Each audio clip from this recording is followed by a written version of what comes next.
like bringing people like that. I liked working with Nick Simmons, didn't you? Nick was good. I thought he was good. Nick was good because, well, Nick was good, but then he was really good because there was two of us trying to talk about 8 mats at once.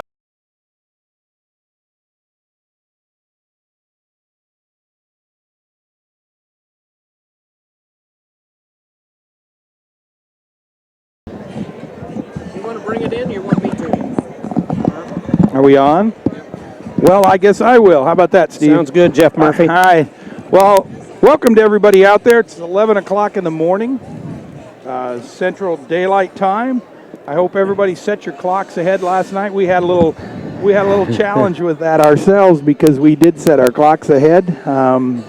Actually, our clocks set themselves ahead, which was a bit confusing this morning. But welcome to Assembly Hall on the campus of the Fighting Illini of Illinois. We're here in the Big Ten Championships. And into today, we're going to talk about the last 2 advancement rounds in the consolation this morning, and then the 7th place matches, and then we're going to move right into our placing matches, the championships, and 5th and 6th, 3rd and 4th. So I'm here with Steve Foster. My name's Jeff Murphy. I'm here with Steve Foster, Chad Kriz, and we're going to bring you a lot of wrestling today. It's going to be great, Jeff. You know, we'll give out the points and the standings as far as the teams go pretty quick, Mr. Murphy, but it's a great environment. It's fun to get here a little early and reminisce and talk to some wrestlers. I just got charged up because I got to talk to the Beast, or the Killer. Not the Beast is Dan Severn, so Tom Erickson's in the house, guys, and that is one big heavyweight, one big guy, and I know he's so important in the famous in the MMA world that they had, he took on Japan's toughest man a while back, and a few years back at the Tokyo Dome, and I think they sold 80,000 tickets, so he draws a crowd, and he told me, Jeff Murphy, he might jump up and join us at the Nationals if he sees us down at the end of the table. So him and Bruce Bumgardner were 2 of the greatest all-time heavyweights in the United States of America. He wrestled folk style for the Oklahoma State Cowboys, and then went on and represented this great country, United States, for many years too. So, Jeff, you want to give us do you want to talk about the top 5 teams? Let's do that. Let's do a couple of housekeeping things really quickly. Okay. All right, because in case we get into it, we'll forget. Yeah. So I want to talk about the sponsors that helped us here today. This broadcast, live from the Big Ten Championships in Champaign, Illinois, Takedown Radio broadcast is brought to you by Cradle Gear, Kemen, Brute, Resolite Mats, Asics, Takedown Sportswear, the Iowa National Guard, Zebra Mats and Cages, Sunflower Wrestling Supply, Defense Soap, Worldwide Sports Supply, the United States Marines, the University of Illinois and Jim Heffernan's Illini Wrestling Camps, Ridex Pest Control, and the Iowa National Guard. So we want to thank those sponsors because without them, we would not be here today and not be able to bring you this broadcast from the Big Ten Championships. I do have one other housekeeping item here this morning that I want to take care of, and then we'll talk about wrestling. But if you've enjoyed this broadcast yesterday and into today on the mat.com and the mat.tv, you'll be glad to know that in 2 weeks we'll be in Des Moines, Iowa, doing a live broadcast 3 days at the NCAA tournaments. So you can join us from Takedown Radio. Steve, myself, Chad will be in and out. And doing video and audio. Caleb Nemmers, who has been on with us in the past, and a host of other folks who will slip in and out during those 3 days, but we'll have 3 days of live wrestling from the NCAA Championships right here on the mat.com and the mat.tv. So be a lot of coverage of action, and then we'll get some interviews and just grab some people as they go by if we're at an intermission or something of that nature. And we love the play-by-play, obviously. My theory is not so good play-by-plays maybe is better than the best interview, but I love the live action. But it's good to talk to the athletes and coaches, too, pick their brain and minds, see where they're at, kind of know what they're thinking as well. So, but top 5 teams, what do you say, Jeff? We'll talk about it. You want me to run them down? Yes, Steve, you want to run down the point totals? I'll start at the 5th place team is our host team here in Champaign, Illinois, and that's the Fighting Illini of Illinois, 73.5 points. 4th place to Ohio State Buckeyes, 92.5 points. Third place is those mighty Iowa Hawkeyes with 109. They're in third right now. Minnesota Golden Gophers are in second with 112.5 points. And the leaders from the great state of Pennsylvania is Penn State Nittany Lions with 123 points. Yeah, so for you statistical guys out there that are sort of like me trying to keep track of things and say how's going to fit, what's going to fit. Well, so Penn State now with a 10.5-point lead on Minnesota, and Iowa and Penn State with a 14-point lead on Iowa, and Penn State with a 30.5-point lead on Ohio State. So let's talk about Ohio State for just a minute. Ohio State has 6 wrestlers still alive in the consolation rounds, plus another wrestler who's going to wrestle for 7th place. So you get 3.5 points in those consolation rounds for winning and advancement in this next round we're going to see. And then obviously any bonus points that would come on top of that. So from Ohio State's perspective, they have those wrestlers, plus they also have the wrestlers in the finals. They have to about have a perfect day today, and everybody else flop for them to win this tournament. So not to say that they're out of it, but not very that likely. one's going to be tough. Yeah. So then let's take a look at Minnesota or at Iowa. All right. So the Iowa Hawkeyes. It's a little more likely. Yep. The Iowa Hawkeyes Possible, have anyway. 5 wrestlers in the consolations, plus 1 wrestler going for 7th place. And then Iowa's got 4 wrestlers in the championships at 25, 33, 41, and 74. So again, with starting off at 14 points behind, the Hawkeyes have to have a pretty good day like they did on the first day, and Penn State's got to stumble a little bit. And there are a few head-to-heads here and there that could be real interesting as we go on through the day. If we look at number 2, Minnesota, or 2nd place Minnesota right now, Minnesota's also got 5 guys in the consolations. Minnesota has 1 guy alive at in the 7th place matches, and Minnesota's got 4 wrestlers alive in the championship. Okay, so again, Minnesota has to have a good day. Penn State's got to stumble a little bit somewhere. And then last but not least, Penn State. They've got 5 guys alive in the consolations. They've got 1 guy in the 7th place match, and they got 4 guys in the finals. So this field couldn't be any more balanced coming in this finals. Depending upon what happens out there on the mat, I mean, Penn State's certainly in the driver's seat right now, but there's no given. Minnesota, if everything falls right, could surpass them. Iowa could surpass them. And the one thing I would suggest is, a lot of times we always talk about how the tournament's won or lost here in the consolation round, and that is going to be a big factor.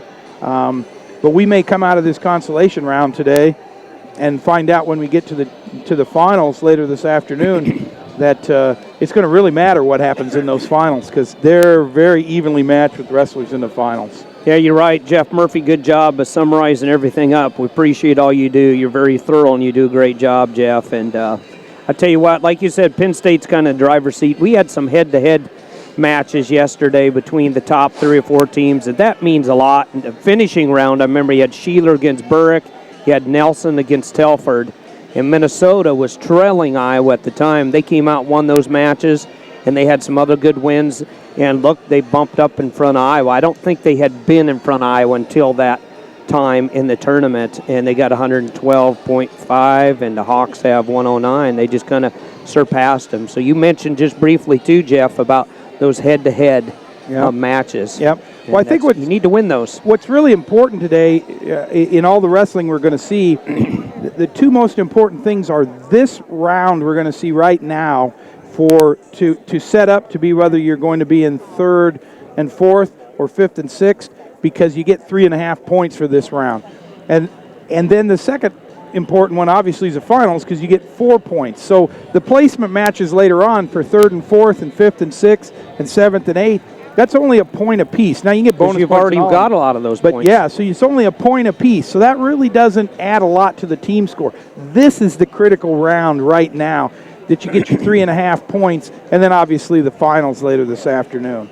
So it'll be exciting to see. It's going to be fun. I know we did the Chad Kriz, yourself, Jeff Murphy, and I did the pick 'em. We won't tell you how we pick 'em because we don't want to look too good, or we don't want to look like fools, but we had fun. That's just part of going to tournaments. We did who we think's going to win in the finals. And you guys backed me in the corner. You even made me give points. Yeah. What maybe what the score might be. So well, at least you got a 50-50 chance when you're just picking the winner or loser. But if you got to have the points right too, that gets a little more difficult. But yeah, well, on some of them we all tended to agree. That's no fun when you all agree. Yeah, so you have to right. find something more. So. Sometimes you got to be the devil's advocate and just say, you know what, I'll pick this guy then. But, well, let's dig right in. Let's look at some of these advancement matches this morning in the consolation round. Talk about who's who and what that might mean. So we'll start right off at 125 pounds. You've got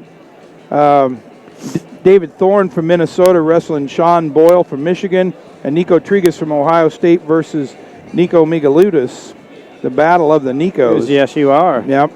And from Penn State. Any thoughts on those 4 matches, Steve? Well, or Chad? Thorne, we got to watch his dad wrestle back in the day for Iowa State Cyclones, right? Yep. John Thorne was All-American for Iowa State. I remember watching him wrestle, and he had a wrestle-off match against a kid that didn't last too long in college, but George Patterson, and boy, that was a knockdown dragon. I don't know if you ever saw that one, but that would have been this Mr. Thorne's dad, David Thorne's dad. But Thorne's tough. He's a good wrestler. You got Minnesota against Michigan. Michigan's not in the top 5 as far as team standings go. Minnesota is, so I don't know if that gives Thorne a little more incentive. He's not just doing it for himself, but he's trying to get some more points for the Golden Gophers in Minnesota. Trigas and Migalunas, you got 2 top 5 teams there. Of course, you have Penn State leading right now, the Nittany Lions. Migalunas is a Nittany Lion, so he's going to want to try to increase their first-place lead. And Nico Trigas, Ohio State's in 4th place. But as you mentioned, for Ohio State to really win this thing, they really got to have everything fall into place and almost wrestle perfect. And can Trigas do that? I don't know. I got to believe that Boyle is actually favored as far as seedings go against Thorne. Migalunas is the number 2 seed, and Trigas is the number 5. So Migalunas, you see, he lost to Delgado, and so he bumped out of the number 2 seed and dropped down into these consolation wrestlings. So I don't know. It's going to be fun to watch those guys fight it out. Migalunas, I think on paper, he's the guy that should be coming out of here and taking 3rd place, but I don't know. I think he's going to be favored probably with the 4 wrestlers down there, but it'll be fun. All right, so let's look at 133. We've got Chris Dardanes from Minnesota in one of those head-to-head matchups we talked about against Jordan Conaway from Penn State. And in the bottom half of that bracket, we've got Daryl Thomas from Illinois and Tyler Graff from Wisconsin. I tell you what, it'd be fun. Could we have another Conaway-Thomas rematch? The last time they wrestled, let's see, Thomas and Conaway, that was about an hour and 30 minutes match. Yeah, it was a long. They wrestled already because they were the 4th and 5th seed, so they could meet again. But, that'd be fun. Tyler Graff, Dardanes, one of the Dardanes brothers. There's 2 of them wrestling for Minnesota. There you go again. You're involving a couple of the top 4 teams. Wisconsin's not a top 4 or 5 team. Daryl Thomas is for the Fighting Illini. He's from Illinois here, so I'm sure he feels comfortable wrestling here in Champaign at Assembly Hall. So I like to watch Daryl Thomas wrestle, don't you, Jeff? He moves. He does move. He's a exciting wrestler to watch. I think, Steve, going back and look at this Dardanes-Conaway match. Yeah. I mean, obviously that's one of the key head-to-head matchups. Minnesota has to have that match. That's important to them if they want to go on and win this championship. Mm-hmm. Yeah, they do. Again, there's a lot of points to be had in that match. So there's one of the critical ones, I think, of this consolation round. It is. Minnesota and Penn State. I'll mark that down. And then, of course, down there, Thomas and Graff. Thomas, I think, moves a lot more. He's quicker. Graff is strong. He's a veteran. He's going to want to slow it down a little bit. He had a good match with Ramos. Ramos just won with the takedown at the end there. So Graff's tough. That's 4 good wrestlers. Going to be a blast to watch. Absolutely. So let's move on to 141. 141, we've got Pat Greco from Northwestern. He's going to wrestle Brandon Nelson from Purdue. And Brian Pearsall from Penn State versus Nick Dardanes from Minnesota. So another Minnesota-Penn State matchup involving one of the Dardanes brothers. Yeah, the Dardanes are good. I'm sure they roll a lot together like most brothers do. So iron sharpens iron. I'm sure they've done a lot of sharpening over the years. They might even had some carpet burns when they were kids, and maybe even had to tell Mom and Dad you need to do some sheetrock repairs here at the house because we've been rolling around. And Greco is the number 7 seed, so he's surpassed his seed there. Mr. Greco has, so he's had a good tournament. And he's for Northwestern, and then Brandon Nelson for Purdue, the Boilermakers. These guys are really doing better than their seeds so far. If they could win, the winner ends up wrestling for 3rd or 4th. Persall and Dardanes. I don't know. That's a good match. Well, again, that's another one of those critical ones. If Minnesota wants to overtake Penn State and win this tournament, Minnesota's just about got to win that match. Because, again, if you put the two of them together, the two Dardanes brothers could get 7 points of that lead back. And if you recall, that lead that Penn State has right now is a 10.5-point lead over Minnesota. Minnesota could get 7 of that lead right there in those two matches. We'll keep track of the Dardanes because you pointed that out real good there, Jeff. They do. That'd be very important for the Minnesota Golden Gophers. Yep. To win those. If we go on to 149, we've got Ivan Lupachansky from Purdue wrestling Ian Paddock from Ohio State University, and Andrew Alton from Penn State versus Dan Osterman from Michigan State. Well, Lupachansky, he's good. Ivan is. He's a Russian. He likes to throw. He's not afraid to do the body likes, the bear hugs, the over and unders, the double underhooks, and throw people. But Ian Paddock had the big win against Grijalles earlier on. He defeated the number 1 seed 7-4, Eric Grijalles of the Michigan Wolverines, 7-4 early on, and then he fell to Shufon from Nebraska and put him down here, and then he. So I don't know. It's the 8th seed against the number 2 seed. I guess on paper you'd need to give Lupachansky the edge there for Purdue, but Ohio State's going to want Paddock to do good, obviously, because they're in the team hunt. Yeah, I think that'll be an interesting match. It isn't really. I mean, it'll affect Ohio State's standings. Obviously, Purdue's out of the team hunt, but that'll be one of the more entertaining matches of this consolation round. And Osterman, he just doesn't die. He's just a good wrestler. He's fun to watch, and he comes to wrestle. And he's got one of the Alton twins, which they both lost, but now they've kind of seemed like they've been on a tear here, the Alton brothers here for Penn State. So, Alton is Andrew Alton. He's the 5th seed, and Osterman's the 7th seed. So I'd give the edge to Alton probably, but Osterman, man, he's been in some marathon matches too already. Absolutely. If we move on to the 157-pound class, we've got the other Alton brother, Dylan Alton from Penn State versus the number 1 seed, Derek St. John from Iowa. And in the bottom half of the bracket, Danny Zilverberg from Minnesota versus Josh Demas from Ohio State. Well, I'll tell you what, that's going to be Penn State, Iowa up there against Dylan Alton and Derek St. John, and that'll be a great match. I'm sure every time you get Kel Sanderson in one corner and Tom Brands in the other corner, and I'm sure they'll have their brothers in there too, Cody for Kel's side and Terry Brands for Tom's side. Well, there'll be no love lost between those two, and that's going to be fun. That'll have some fireworks. Derek St. John was the number 1 seed and got upset, and Dylan Alton was the number 3 seed, and he got upset too by Demas. Mm-hmm. So in sudden victory, 5-1, and then Zilverberg from Minnesota. We talked about. I'm elderly enough. I remember watching either his dad or uncles wrestle. There's been other Zilverbergs go through that Minnesota program over the years, a couple decades ago, and so I know he comes from good stock. But Demas, he's got a nice build for wrestling. He's tall and lean for Ohio State, and those are the kind of body builds. If you can learn how to use those bodies, and I think he has, because they're tall and lean, you get a lot of leverage, and he could be dangerous. That's the number 6 seed for Ohio State, Demas, against the number 8 seed, Zilverberg for Minnesota. And they're both wrestling for a placement as far as teams, too. A team goes there, too. Mm-hmm.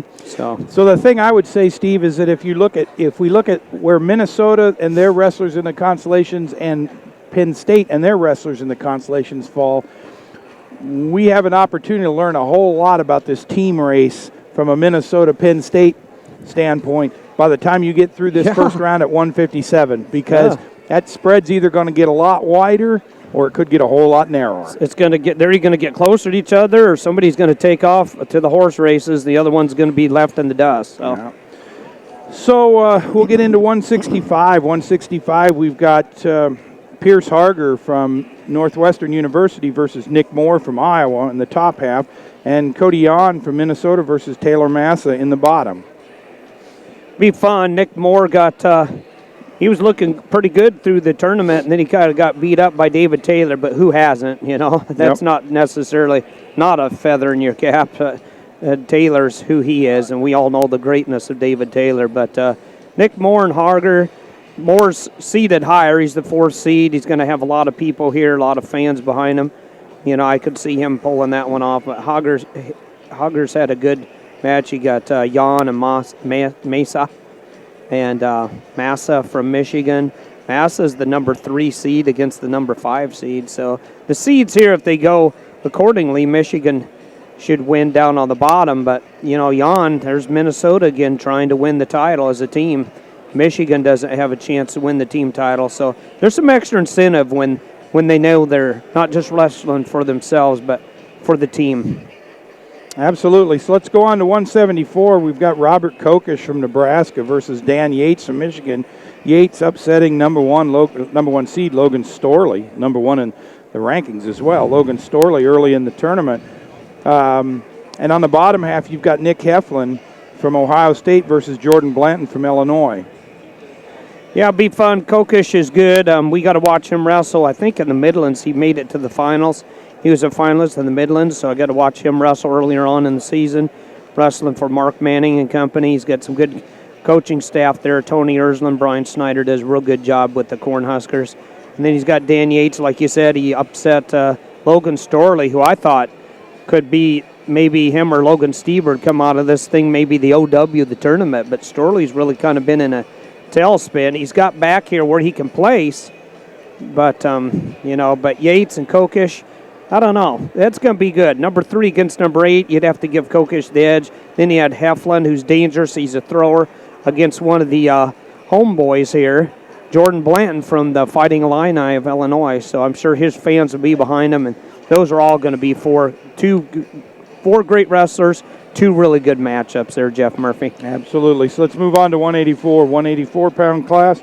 We got Tony Delago from Illinois versus Ethan Lofthouse from Iowa. And in the bottom half, we've got C.J. Mangrum from Ohio State versus Josh Innan from Nebraska. It's going to be fun. You got your number 5 and number 6 seeds, so those things are panning out about like they are. There's another Illinois wrestler here in his backyard, so Lofthouse is real strong, though. He's going to want to do something for his team, obviously, for the Iowa Hawkeyes who are in the team hunt. So that's going to be fun. And the Mangrum against Enan from Nebraska Cornhuskers. Enan's number 3 seed, so I got to say that he's favored. But, Mangrum's for Ohio State Buckeyes. So that's going to be fun. I think Enan should come out on top, but we're going to be here calling it and having a good time watching it. So 197 pounds, we've got Mario Gonzalez, the returning Big Ten champion from the Fighting Illini of Illinois, versus Andrew Campolatano. I didn't get that right, did I? Yep, Campolatano. Yeah, Campolatano. Yeah, that's it. From Ohio State University. And Max Huntley from Michigan versus Nathan Burke from Iowa. Tell you, Mario Gonzalez had a tough match there against Burke. Burke squeaked it out, and then he kind of had to get pushed back down into the wrestlebacks, consolations, and he's got a major and another good win there. So he's kind of been on a mission. Like you mentioned, Jeff, he's the defending Big Ten champ. Caplatano, though, is a tough kid.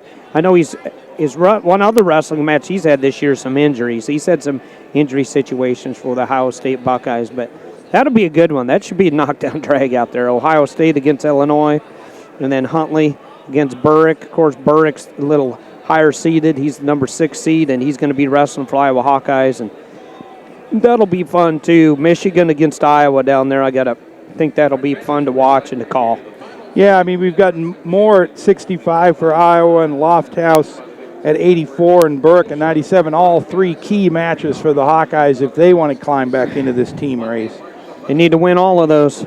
Now the big guys. And so if we look at the heavyweights, At the heavyweights, in the top half of the bracket, we've got Adam Chalfant from Indiana versus Bobby Telford from Iowa. And in the bottom half, we've got Ben Applin from Michigan versus Connor Medbury from Wisconsin. Well, I'll tell you what, Chalfant just seems like he's got a real good build for wrestling. And we haven't been able to say the college's name of Indiana Hoosiers much. So I'm sure he's their shining armor there. And, down there for Indiana, Coach Dwayne Goldman. But that'll be tough. But I got to think that Telford's would have the edge a little bit there for the Iowa Hawkeyes. And there's another important point possible getter there for the Iowa Hawkeyes will be Bobby Telford. Down below will be Appland. I watched him in the Midlands this year. Connor Medbury. Medbury I've been real impressed with. Michael McMullen was real fortunate to win that match. It kind of ended controversially in the semifinals, so I'm going to give Medbury a little bit of edge there, but it's going to be fun, guys, and those are all these teams, these points are so important. Yeah, and right now. The other one we need to look at really quickly here in that heavyweight match is that 7th place match. Now, it's only worth 1 point unless they can get some bonus points. But it involves Penn State. Yeah, but Jimmy Lawson of Penn State versus trying to figure out McClure. Michigan State. Yep, Mike McClure from Penn State, or from Michigan State. Mm-hmm. So, obviously it's only 1 point, but every point's going to count here today. So it is going to count, Jeff. And, 2 years ago when Scott and I were doing the Big Tens there at Northwestern University, Welsh Ryan Arena in Evanston, Illinois, it came down to either the 5th, 6th, or 7th, 8th place match with the Penn State Nittany Lion heavyweight. That was the difference maker. Yep, absolutely. They won by half a point. So these are important down here. So it'll be interesting to see how it all shakes out. We're going to have a whole lot better idea of how this tournament's going to turn out after this first round this morning. So we hope you've enjoyed the opportunity to sort of walk through these brackets so you understand what's coming up. We're going to rise for the national anthem right now. We're going to turn the sound up and let you listen to the anthem and be quiet here for a minute so we can respect our country. Can you see by the dawn's early light what so proudly we hailed at the twilight's last gleam, whose broad stripes and bright stars through the perilous fight o'er the ramparts we watched were so gallantly streaming, and the rockets' red glare, the bombs bursting in air, gave proof through the night that our flag was still there. Oh, say does that star-spangled banner yet wave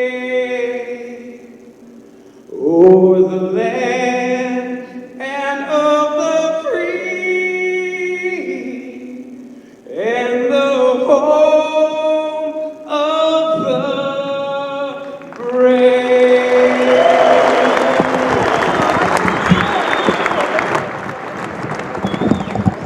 Okay, you're back here at Assembly Hall, the University of Illinois, Champaign, Illinois, and I tell you what, good national anthem there. Yeah, absolutely, really Always good. brings tears to your eyes almost. That's this great country that we love so much, and all of us have sacrificed so much for, and the people, our forefathers and everybody before us did so much to set up this great country. So grateful. So let's talk for just a minute about how we're going to set this thing up this morning. What it appears to be is that they're going to wrestle all of these consolation matches to set us up for the placement. So we'll go through both matches at each weight class and one match at at the next weight class. Yeah. We'll go through that entire round. Then it looks like they're going to do the 7th place finishers, and then once we're done with 7th place matches, we'll take probably just a really, really short break, set things up for the finals, and then at 1:30 we'll have the finals. In the middle mat, we'll have Matt for 3rd and 4th place on one side and 5th and 6th on the other. Obviously, we'll focus on the finals, but also keep you abreast of what's going on the 3rd and 4th and 5th and 6th match. So, Steve, here's what I'm going to suggest we do. You watch mat 3. I'll watch mat 5, and we'll both watch the first combo in the middle. Yep. Sounds good. Yep. So to set everything up, we've got David Thorne from Minnesota and Sean Boyle in the first match. From Michigan, we've got Nico Trigas and Nico Megaludis in the second match. They're over here on mat 3, Steve. And then I'll have Chris Dardanes and Jordan Conaway down here on mat 5. Okay, red and green, I write down. And the referees have everything underway. So here we go. Green, Thorne is red. I like to do that so I can keep track on the scoreboard here what the inklet colors are. Immediately, Dardanes in on a single leg with Conaway, and Conaway scrambles, and they kind of tie each other up, and the ref says, let's just restart this thing. Just collar tying here between Trigas and Migalunas. Trigas kind of pushing Migalunas out of bounds, going to have a fresh restart. No score in the middle either between Boyle and Thorne so far, Minnesota, Michigan. And a lot of hand tying and collar tying down here, just getting started all the way across. These things really go into shambles sometimes, or tailspins, once you end up with some fast pins. It sends us moving our pages around, but right now it's kind of comfortable keeping track of stuff. Thorne in on a leg of Boyle there. Real good. I might accidentally call him John Thorne just because I know his dad, but David Thorne in there on a shot, and looks like he's got a takedown. Maybe good reaction by Boyle. Boyle keeps rolling through though. They've tumbled over and over about 6 times. And Conaway in under a duck under, but countered really nicely by Dardanes. Stalemate, fresh start, so no points. Nice scramble going on out there. Yep, no score anywhere around the match right now. About a minute and a half left in most of these first round matches. The first 3 matches we got going, that's the first time the guys really went to the mat, and they had a pretty good little scramble. I'd say that Thorne was the instigator there, and then Boyle did a good job of countering and kind of reaction to what David Thorne was throwing his way. So yeah, it looks like we got some blood between Boyle and Thorne, so you're going to have a problem with that clock down there today, Steve. They got that just at the angle where it's kind of hard to see the numbers. It's going to be tough, so I'll have to keep both my glasses going here. 52, your arms don't get long enough anymore. So about a minute left in the match in the first period of the match between Conaway and Dardanes. Both wrestlers on their feet in the middle of the mat. Score 0-0. Gone out of bounds, Trigas and Megalunas a few times. Now they're kind of keeping it in the middle. Boyle in on a single leg. Thorne counters, but Boyle comes around behind, but they keep it. Boyle gets a 2. So big takedown for the Michigan Wolverine. Yep, 2-0 with about a minute and 30 seconds left in the first period of that match. Sean Boyle doing a good job.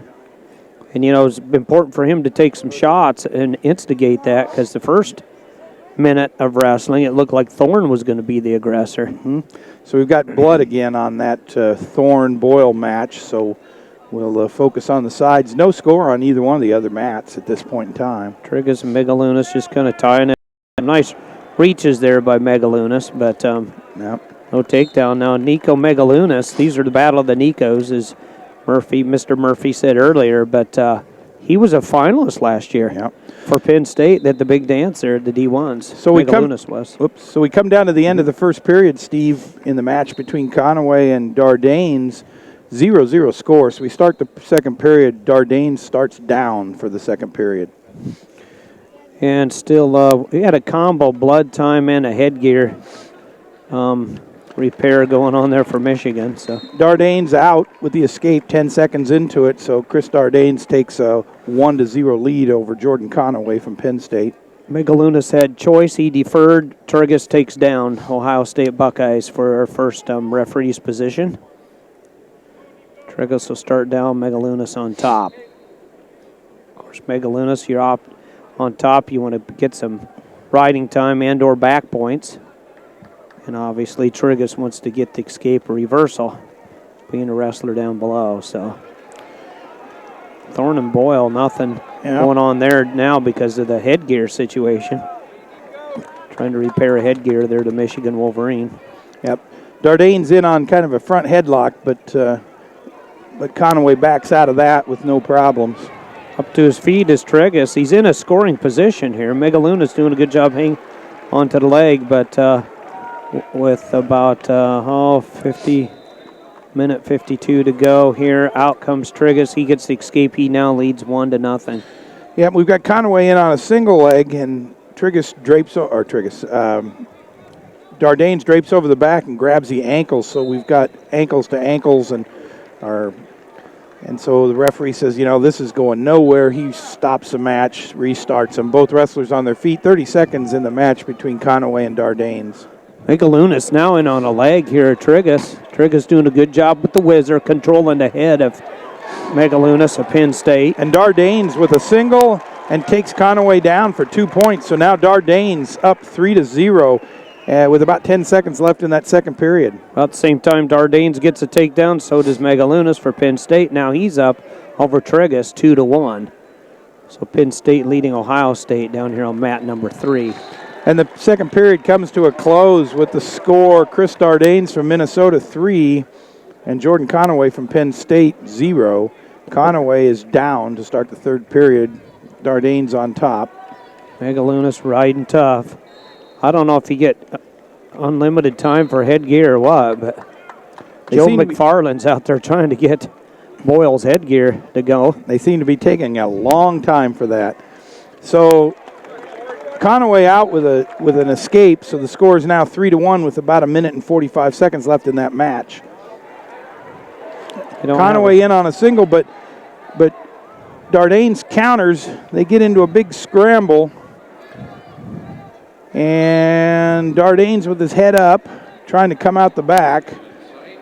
Conaway's got a pretty good body lock around him, though. I don't think anything's going to come of this. Going in the third period, it's 2-1. Megalunas leads Tregus, and Megalunas will take down. Oh, and Dardanes slips out the back, and Dardanes gets a takedown. So Chris Dardanes from Minnesota now up 5-1 over Conaway from Penn State. Megalunas gets the escape. He's up 3-1.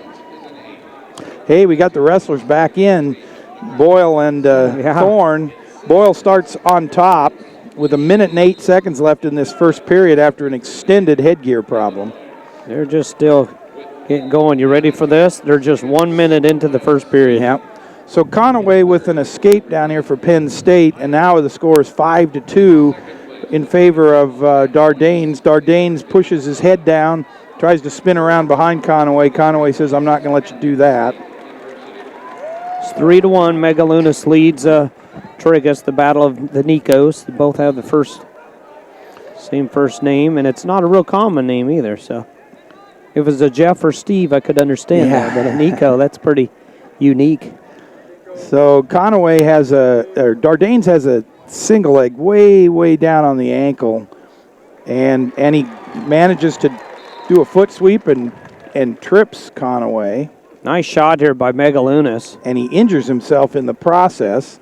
He does get the takedown. Dardanes, he gets up, he's a little gimpy, but I think he's going to be just fine. So Dardanes now up 7-2 over Conaway. 13 seconds left in that match.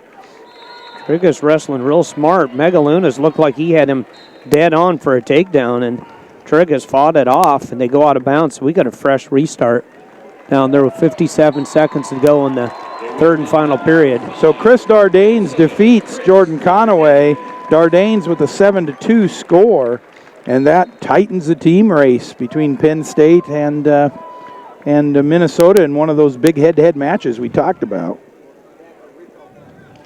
So Dardanes wins 7-4. Megalunas does have the riding time, too, 1 minute 16 seconds of riding time. 33 seconds to go in the third and final period. So in essence, he's up right now 4-1. So on the center mat here, we've got a 2-1 score with Sean Boyle in the lead over David Thorne from Minnesota. 2-1 with 1 minute and 30 seconds left in the second period. And down here on mat 5, we're moving on to the 141-pound class. We got another head-to-head matchup between Minnesota Penn State. Brian Pearsall from Penn State facing Nick Dardanes, the number 2 seed from Minnesota. So Megalunas moves on 4-1, victorious over Nico Trigos of Ohio State. So Penn State moves on, and Thorne and Boyle still trying to sort it out. And Chris Dardanes, let's see if I get the right brother. I'm sorry about that. Nick Dardanes with the takedown over Brian Pearsall, up 2-0 early in the first period. So the Dardane brothers are looking to score points for Minnesota. Absolutely. Boyle gets an escape in the second period, early in the second period, and he is now up 3-1 over Thorne from Minnesota in that 125-pound match. And Boyle and Thorne still battling it out down here, 3-1 in favor of Boyle. So just into the second period, if you can believe it. We had blood timeout and then a big-time headgear situation. Who do you have over on your mat, Steve? Match number 167 is Mr. Greco against Brandon Nelson, Purdue, and Northwestern Wildcats. Ooh, Boyle with a really nice takedown.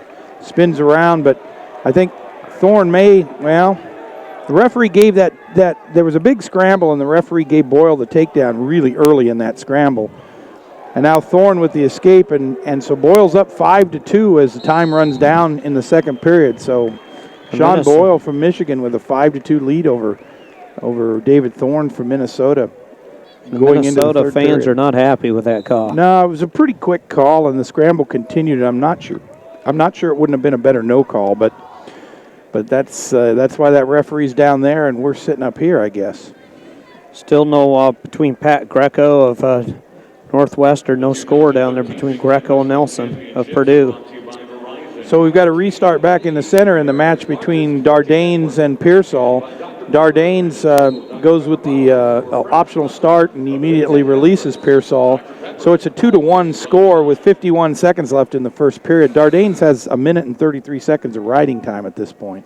Boyle and Thorne, you ready? More headgear situations for the Michigan wrestlers. So they need to take some more time, didn't they, Jeff Murphy? I think Michigan needs to invest in some new headgears. Yeah, they have good donors up there. One of the top practice facilities in the nation. Just recently individually built for the wrestling. So Donnie Pritzloff looked at Joe McFarland. Let me fix it this time. So Pritzloff has been fixing the headgear there for Michigan. We'll see if he's got enough duct tape in his pocket. Yeah. And as we look down here, the score is still 2-1 in favor of Nick Dardanes over Brian Pearsall from Penn State. Both wrestlers on their feet. The first period winding down, 5 seconds left in that period. And it looks like we're going to go to the end of the first period between these two wrestlers with a 2-1 score in favor of Dardanes. Kind of gator roll between Nelson and Greco down here on mat number 3. Still scoreless down there as well. Just 39 seconds to go in the first period. 0-0. I think this Boyle and Thorne match may rival some of the others we've seen for the longest match of the tournament thus far. Yeah, I've seen a lot of shoelace-to-shoelace wrestling. Well, seems like if we started that on time, like I know we did, we're looking at about 13 minutes into that match right now. So yeah. The Boyle and Thorne match will be and it hasn't even been because the action or sudden, like sudden victory, ride out, sudden victory necessary. Watch it go into that. Yeah, it'll be a 30-minute match at that point. Could be, yeah. All right, so down here, Dardanes starts on the bottom and immediately gets up to his feet. Pearsall's got a leg in, and he's sort of trying to tackle him back to the mat, and he does. Trying to work some of that riding time off. Pearsall doing a good job of riding. Krako's kind of been doing the shooting here for Northwestern, but Nelson doing a good job just fighting it off as far as Purdue Northwestern Wildcat match down there. Do you have any idea what we're waiting for here on this middle mat? Because I don't know. We got both wrestlers walking around in the middle with their headgear on, the referee standing there, the coach is standing on the side, and I really don't know why we're waiting at this point. Maybe they're bringing in another headgear. I don't know. Because Boyle's got his headgear on that they've been working on for about 10 minutes. So Dardanes gets up to his feet, but not before Pearsall gets the riding time down to 58 seconds. So the score is 3-1, and then Dardanes on a takedown on the edge of the mat gets 2, and now it's 5-1 in favor of Nick Dardanes over Brian Pearsall. Minute 13 seconds left of that match, and the riding time immediately jumps up over a minute. Nelson. No, the referee. I'm sorry, Steve. I don't mean to talk over you, but the referee waves that takedown off. It was on the edge of the mat, brings him back to center, and says, "All right, fellas, it's 3-1."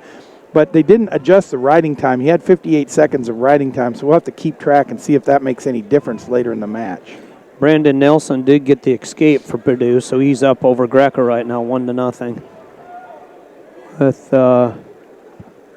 how much done? Well, second period down here, and on a nice shot there. I think you got a minute and 8 seconds, I think. Minute and 8, yeah. The way that's lined up, it's not easy to read from here. That thing at an angle. The two dots kind of look like a 1, don't they? That's a little bit of a challenge. So Chris Dardanes now in on another takedown on the edge of the mat. So Dardanes now leads 3-1 over Pearsall with 34 seconds left in the second period. Nelson trying to do some shooting here for Purdue, for the Boilermakers. Nice shot there again by Nelson, Brandon Nelson to Purdue. So now we've got a big discussion going on in the center mat as they're all talking about, I don't know what the heck they're talking about. I have no idea. That's going to be the longest match of the Well, that's just it. We'll be here till midnight if this one doesn't get and not even know why. Yeah. So they're all looking at the monitor about something. So there's about 20 people over there looking at the monitor with 3 referees and 3 guys in blue and everything else, and the wrestlers are saying, "Can we just get this started again?" Greco from Northwestern got a quick 2, escaped by Nilsson. Then Brandon Nilsson from Purdue, gets his own takedown on the edge of the mat. It's 4-2 now in favor of Brandon Nilsson. So between this match between Dardanes and Pearsall comes to the end of the second period. Nick Dardanes with a 5-1 lead. He's got a minute and 31 seconds of riding time. Pearsall starts down. Dardanes indicates he's going to go with the optional start. Just pushes Pearsall away. Pearsall immediately with an escape, so 5-2 now between those wrestlers. 4-2 is the score down here in favor of Brandon Nelson of Purdue. He'll start on top, and Greco will be on the bottom. So we'll see if Greco can get out and get his escape. Riding time really is not a factor down here between Greco and Nelson. So if this match holds true to form here and Nick Dardanes wins, if we see something happen out here with Thorne, and Thorne would happen to, when this match finally resumes, wins, all of a sudden we've had 3 Minnesota wins, and 1 Penn State win. Yeah, that'd be big. Yeah, and so that team race is going to tighten up really tight. Between the first and second, the Golden Gophers and the Nittany Lions, that's going to really. Now we still got a lot of time left on the clock here to. Because that Megalunas win sort of nullifies one of the Dardanes boys. Right, yeah, Megalunas beat Tregus. So what's happening out here on the mats right now, and lo and behold, whatever they figured out, we got a Boyle Thorne restart. So between Michigan and... So let's set that up. There's 18 seconds left in the second period, and I believe it's a 3-1 score in favor of Boyle right now. We started 11:30, right? Absolutely. So it's been 20 minutes. Yeah, that match, and they're just in the second period, like you say. So we got 40 seconds left in the match between Dardanes and Pearsall. Dardanes up 5-2. Both wrestlers on their feet in the center of the mat. Dardanes has riding time. And down here we still have Nelson leading Greco for Northwestern, 4-2. So the second period finally comes to an end in the match between Boyle and Thorne. Boyle still up 3-1. Thorne starts the third period in the down position.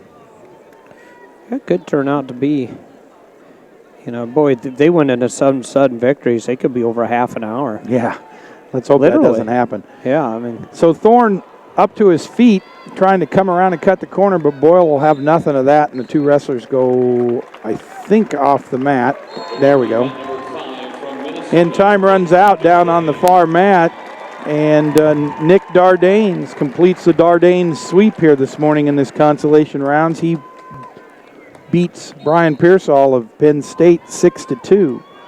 So the Dardanes Penn State head-to-heads so far both went to the Dardanes. Yep, and Minnesota's been undefeated so far this morning. Thorns into the longest match of the tournament, I think, as far as time goes. I don't know about the wrestling time, it wouldn't be the longest, but as far as actual time goes. A lot of standing around. They might have had to warm up again before they went back to start. So that match has been going on now for 22 minutes. Yeah, so we've got about 1 minute and 18 seconds left. Boyle still on top. Thorne underneath trying to come out. Boyle doing a good job of riding him, and he's rapidly approaching a point where he's going to get a riding time point. Purdue picks up a win from Brandon Nelson. He wins 5-2 over Pat Greco of Northwestern, so Nelson moves on. Nelson moves on. For Purdue. 5-2 is his score. Okay. And down here, 163. Down here on mat 5, we've got Ivan Lupinchansky from Purdue versus Ian Paddock from Ohio State. The two wrestlers come out immediately. Paddock attempting a headlock. And this could be fireworks. Yep. Paddock winds up getting the two, and in a really kind of a tight position. He's unorthodox. He's fun to watch. You're going to have fun with that one, Jeff. So Lupinchansky gets an escape. So the score is 2-1 in favor of Paddock with 2 minutes left in the first period. Is this bizarre? We have a 125-pound match going on and a 149-pound match going on. That's how long this Thorne-Boyle match has been. So this Thorne-Boyle match right now has got 11 seconds left in it, and Boyle's up 3-1, but he's got riding time. So 3-2. Or 3-2, I'm sorry. And he's in, and Boyle's in on Thorne's ankles. There's 3 seconds left. They're going to restart him back at the center. 3-2-1. Wait, Thorne's trying. Yep. But Boyle's going to win that match. That thing went on for about 23, 24 minutes. Yeah, so Boyle wins that. So Minnesota has one of their wrestlers goes down, Thorne. To Michigan Wolverine. So we'll close out 25. Yes, 25 minutes later. Yeah. And so that's going to back up Thomas, and so we're going to have a lot of papers to shuffle here. Yeah, we're on a lot of different pages at the same time, Steve. Because of that 24-minute match. So we got Darrell Thomas against Tyler Graff we'll keep track of down there. I'll set the stage down at the corner there at match 164. Yep, so it's Darrell Thomas and Tyler Graff in the 133-pound match, the other 133-pound match on the center mat. And we got Osterman against Alton, one of the Alton brothers. So Andrew Alton down here, and he will be in the red anklet. And Michigan State, they're a green-colored team anyway. Alton in on a leg of Osterman, and Alton gets the first takedown. So while another takedown, pardon me. While we were talking about the other mats, Paddock had achieved another takedown, and so he went up 4-1, and then Lupinchansky escaped, so now it's a 4-2 score. Both wrestlers on their feet. Center of the map, 45 seconds left in this first period. Purdue already had Brandon Nilsson win this round, so I'm sure they'd like to see Lupinchansky win, and the Boilermakers could get some more points. So far, Alton's kind of been doing a takedown escape clinic down here against Osterman, and leads now already 7-2 for Penn State. So Alton really looking good here for the Nittany Lions.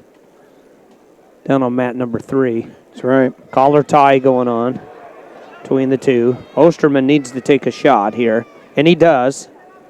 He must be wired up to us. Takes a shot right away on that outside leg, but with an underhook, Alton just brings him right back up to his feet. That's right. So as we look at NCAA qualifiers, because obviously, oops, Tyler Graff has Daryl Thomas in trouble. Tyler Graff has Thomas on his back. Can Graff score a fall for Thomas? I guess not. Thomas does a good job getting out, but big points there by Tyler Graff. Big 5-point move. So the Wisconsin Badger jumps way out in front of Thomas. The only thing about Thomas is he is a scoring machine. So I don't even say that's a safety factor, or that Graff feels safe right there, because Thomas can score a lot of points quick too. Yep, so that's 5-0 in favor of Graff right now with And that 55 seconds left. When he's trying to First run that period. arm bar, man. He runs it over. Graff runs him right back over on his back, and the referee's counting. Thomas is in trouble Thomas again. is in big trouble. Man, Tyler Graff is on a mission Graff's here. got him tight. He had a real close match against Ramos. He was in that thing and right up until the end. 36 Graff seconds did. left. Oh, and that's the fall. veteran gets the pin, so a win and bonus points for Graff. Wow, that's a big win for the Wisconsin Badgers. So the number 3 seed moves on, and he could possibly take third. So what I was starting to say before that match got this really speeds interesting. up the middle mat a little Yeah, bit. that's Sorry. right. Is the Big Ten, obviously the championships here are qualifiers for the NCAA tournament, and every weight class qualifies at least 6 wrestlers. So all of these wrestlers that we're seeing here this morning at this point in time have all already qualified for a spot in the NCAA tournament. Now, there's some weight classes that only qualify 6, so the 7th and 8th place classes will our matches a little later. We'll talk about those when we get to that point, but those will be for an opportunity to go to the NCAA tournament. And then there's a few weight classes that actually qualify, well, one weight class that qualifies 9, so. Bring you up to speed on what's going on down here between Lupenchansky and Paddock. Paddock is now up 5 or 6, 5-4. With a minute or 35 seconds left in the second period. Lupenchansky on top. Paddock's up 5-4. Lupenchansky's on top of him, riding him pretty tough at this point in time. Riding time really not a factor. Paddock had the riding time. It wasn't a lot. Lupenchansky's run that off, but only has a few seconds to the positive for him. And in the middle mat, they've jumped clear up to 165-pound weight class. I think match number 167, is that right? Nick Moore from Iowa.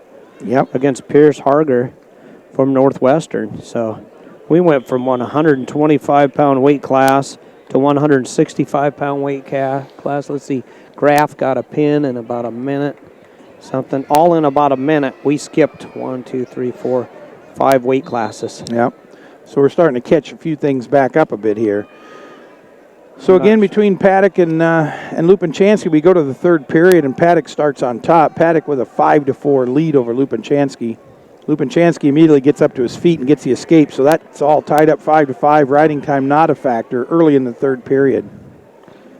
Alton's still up here. I think we got a blood time between Osterman and Alton. Yep, Alton up 7-3 in that match with 46 seconds left in the second period. State trying to pick up some more points down there on mat number 3 for the Nittany Lions. And Lupenchansky with a takedown. So Lupenchansky takes a 7-5 lead over Paddock. A minute and 30 seconds left in the final period. He does some unusual circumstances. Hey, Lupenchansky is Mr. Excitement, man. Yep, both matches are very unorthodox. Both wrestlers rolling around. Paddock trying to grab a head, but that doesn't work for him. Lupenchansky still riding. Nick Moore with a takedown over Harger. Harger gets taken down from Northwestern from Nick Moore, and Lupenchansky is his matches are just, he's very unorthodox, likes to scramble, not afraid to get in unusual circumstances, situations. More times than not, he comes out on top, so. But Alton still leading down here. Another takedown for Alton, 9-3. So, yeah, Moore doing a good job of riding Harger. He's got over 30 seconds of riding time here. There's about 30 seconds left in the first period. Moore up 2-0. So Penn State leads here. Alton starts down, and Osterman start on top going into third and final period down here. Yeah, Penn State ahead 9-3 in that match, also with riding time. So Lupenchansky with a 7-5 lead over Paddock. Lupachansky's built up 1 minute and 30 seconds of riding time. 20 seconds left in that match. Looks like Lupachansky's probably going to win that. And the first period comes to a close in the Moore-Harger match with a Moore up 2-0. Harger defers and Moore takes down to start the second period. I bet Osterman would just love to get one takedown in this match. It's been a takedown escape in favor of Penn State's Alton, really, in the battle of Penn State and Michigan State. Yep. So. And the match on mat number 5 is over, and Lupachansky with an 8-5 win over Paddock from Ohio State. So one of the Ohio State wrestlers goes down. Nick Moore gets the escape and now goes up 3-0 for Harger of Northwestern Wildcats. It's interesting seeing the coaching corner. There's a real good Iowa Hawkeye over there coaching for Northwestern, Jay Borchell, in the corner for the Wildcats, coaching against his alma mater. Yep. That happens a lot. That happens a lot. So, yeah, and then the other corner is Morningstar and one of the Brands brothers. 10-3 still between Osterman and Alton. So Moore got a nice escape and then runs it around for a takedown, and Moore now leads Harger 5-0 with about a minute left in that second period. Moore on top, riding. He's also got 1 minute and 10 seconds of riding time. 165. And I think we got Alton St. John down on your mat. That's going to be fun. There's Iowa, Penn State. So Yep, just getting started. Number 1 seeded Derek St. John. Number 3 seed Dylan Alton. St. John's on the attack, too. Man, he pushed Alton right out of bounds. So another takedown for his brother, Alton. The other one, Andrew, down here. Some bonus points maybe, huh? He's looking for a major. He's hoping to anyway. 12-4. And with riding time, looks like he's probably going to get it. Yeah, with the riding time, a minute. What is that, 3? Yeah, 1 minute and 3 seconds, but he's on top with 6 seconds left in the match.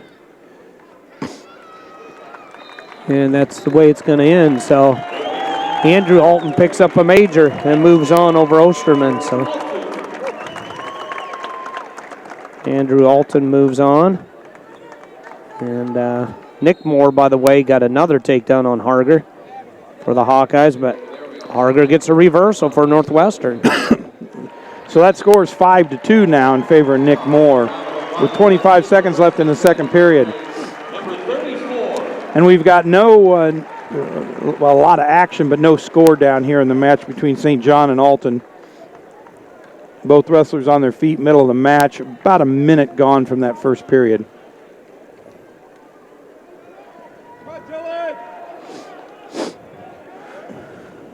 Okay, and I'll get the match set up down here, 166.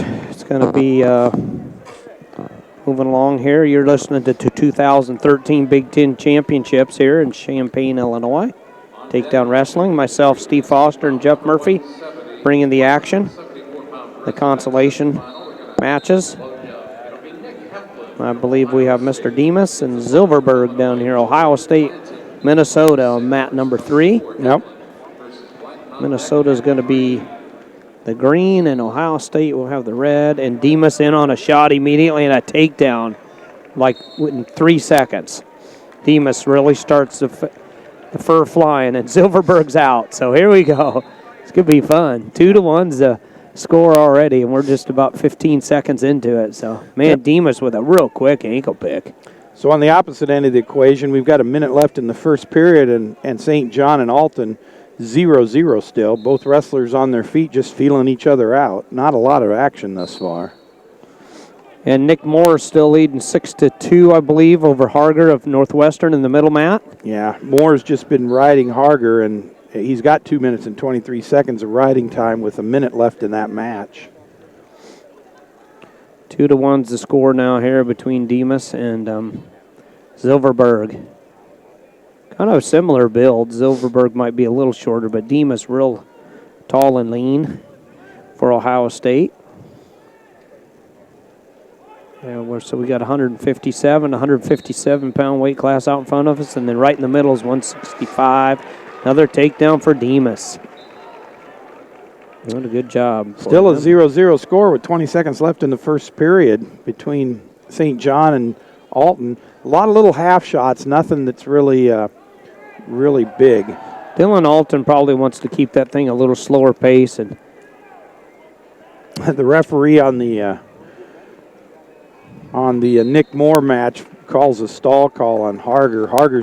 Moore's just smothering him on top, and Harger he can't even get up to a base here. He's got nothing to do, nowhere to go. So that match winds down to its conclusion, and Nick Moore's going to win that one 7-2 for the Iowa Hawkeyes and advance. 7-2, so Iowa's picking up some more team points there for the Hawkeyes. So we go into the second period, and St. John's takes down Alton on top. St. John's immediately, 3 seconds into it, escapes. So it's now a 1-0 score in favor of St. John's. Tim Johnson, along with, of course, Mr. Sparks. Calling the plays today, calling the action. You'll be able to watch it again on TV.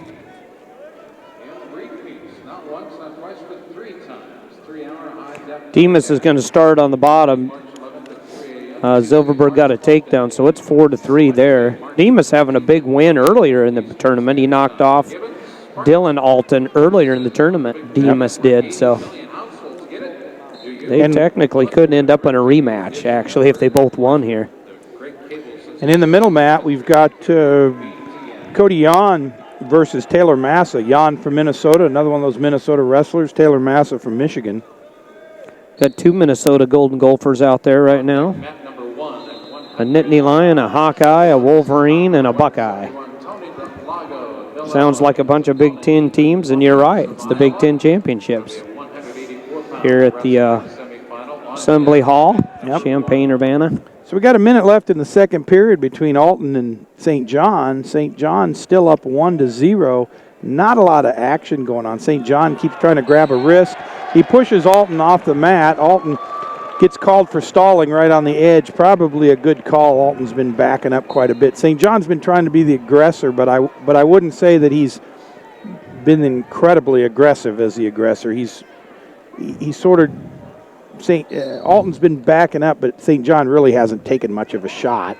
Both Altons are so physically strong. They're kind of stout, burly, strong guys. They're hard to score on, and probably like the power contest. St. John's is a much more lean, tall, rangy type of wrestler. He really knows how to use his leverage. I mean, Alton hasn't taken really any kind of a shot which would allow St. John to reshoot. That's just it. I mean, he's not going to play into St. John's hands, so St. John's is going to have to come get him, but Alton's going to have to do a little better job of doing a little bit of offense, or he's going to get hit for stalling again, because he is backing up a fair amount, although I would say St. John's really hasn't tried to take any kind of a reasonable shot.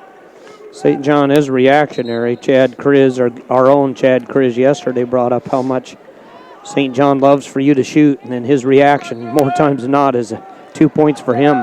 Yeah. So we end the second period and go to the third. It's a 1-0 score going into the third period. Alton takes down. St. John's climbs on top. Riding time not a factor at all. Alton immediately gets to his feet, but St. John's follows him nicely, and they crawl off the edge of the mat, so we'll restart with 1 minute and 55 seconds left. I think Massa has the escape, so he leads Jan 1-0 in the middle mat at 165 pounds. Well, he does lead him 1-0, but I'm not sure what that 1-0 score is, because it's first period. Yeah, so I'm not sure what happened with that. Might have been a grabbing a headgear or what, but must have been 7-4 is the score down here between Silverberg and Demas. Silverberg trailing, Demas in the lead, up to their feet. They're kind of tall and rangy wrestlers down here, Demas and Silverberg are, for 157-pounders. Oh, my.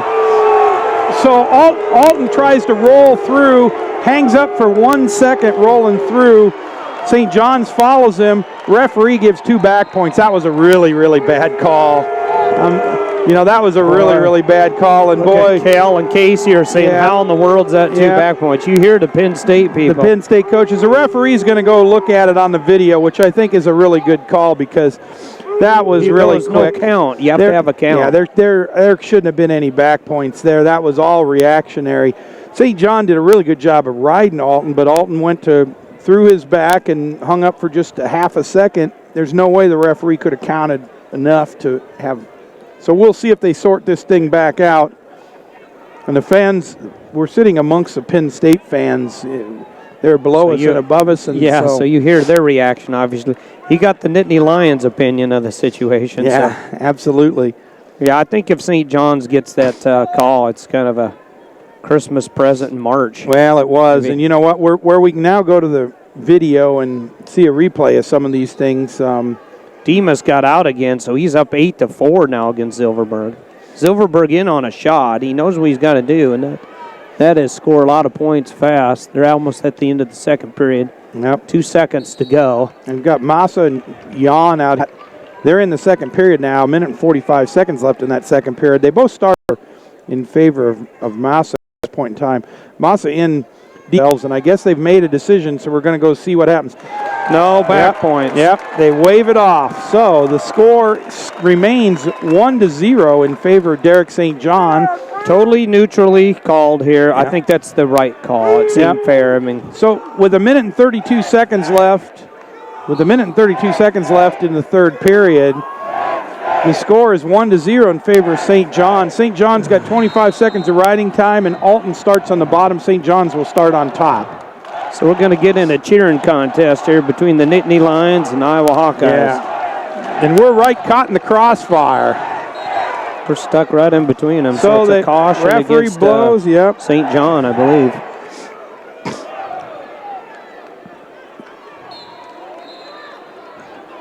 Oh, so Silverberg gets another point. Now it's 10-6. Yeah, we're having problems at the scorers table, so they've got to stop things again in this St. John's match. More confusion. I think it has to do with the time. I appreciate they're trying to get it right, but just a lot of confusion. You'd think with 3 referees and 5 guys at the scorers table, they could do a little better job. Because they do have 3 referees on each mat, 2 actually on the mat, a 3rd referee over at the video camera. And then they've got 1, 2, 3, 4, 5, 6, 7, 8 people with shirts on sitting around. Oh, so the wrestlers go back to center. The referee blows the whistle, and within 2 seconds, Alton escapes. So it's 1-1 with a minute and 25 seconds left in this 165-pound match. 29 seconds of riding time in favor of St. John. Both wrestlers on their feet in the middle, and they're scrapping. They're going after each other here between St. John and Alton, and really scrapping. Riding time isn't a factor here. Demas was victorious, by the way, 10-6. So Demas for Ohio State moves on. For the Ohio State Buckeyes. Demas having a real good tournament. You figure Josh Demas was the number 6 seed for Ohio State. So Demas over Silverberg. Yeah, Silverberg drops down. So another one of the Gophers. Yeah. Oh, Alton in on a takedown, but St. John shucks him right by and scores 2 on the That's counter. What St. John does so good. Yep. He's so good at reactionary wrestling. So it's now 3-1 in favor of St. John.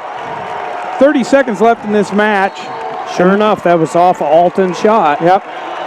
Yep, he just kind of shucked him by and grabbed him on the way by and took him down. So you got to give Alton credit for going for it. Oh, and then a big turnaround here in the middle match. Picking up some back points. We kind of ignored the Taylor Massa. So St. John throws Alton to his back and pins him. My goodness. Some bonus points for the Hawkeyes. They reset in the middle with St. John's on top. Alton came to the edge and tried to roll. St. John's grabbed him halfway through the roll, laid him flat out, and pinned him. So with 24 seconds left in that match, again, you can't fault Alton for going for it, but boy, that's a big turnaround between a head-to-head with Penn State and Iowa. And now you got the Iowa fans all being jerks to the Penn State fans, and unfortunately, we're stuck in the middle. I hope they don't start throwing things at each other, because that'd be a bad deal. Well, if they throw popcorn over here, I'm kind of hungry. They start throwing popcorn at each other. If they could throw those those big donuts or those big pretzels, those would be great, Steve. Get some free snacks. So that tightens up the Hawkeye race with Penn State. Jan and Massa. Jan still leading 5-3 for Minnesota. And that fall was huge because that's big bonus points. So Jan wins over Massa. So the Minnesota Golden Gophers pick up some more points there for Minnesota. So Jan leads and wins. Am I caught up? I think I'm caught up. 5-3 was the score on Jan and Massa. So many things, so little time. So down on map 5, we're going to have Robert Kokish from Nebraska facing Dan Yates from Michigan. Kokish a 3 seed, Yates an 8 seed. Kokish got beat early in the tournament by Jordan Blant and came back through the backside and faces Yates. Yates with the big upset over Storley in the quarterfinals, and then he lost to Matt Brown in the semis last night. And we got 2 Illinois wrestlers out there. I think Delgado for Illinois against Lofthouse, and we have Heflin and Blanton locking it up. So going to have some hometown favorites. I'm not sure what's going on with this Yates match. They've got Yates sitting on the mat over in front of the scores table. I think they're working on a headgear, to be honest. Is he a Michigan wrestler? Yeah. Who sabotaged the Michigan wrestlers' headgears this morning? I think they only have one headgear. They're all trading it off. I think Joe McFarland, the Silver Fox, is standing there like, come on, can we get some headgears? Yeah, exactly. Snap. So if you're a Michigan fan out there listening today, please donate to your school so they can buy some new headgear.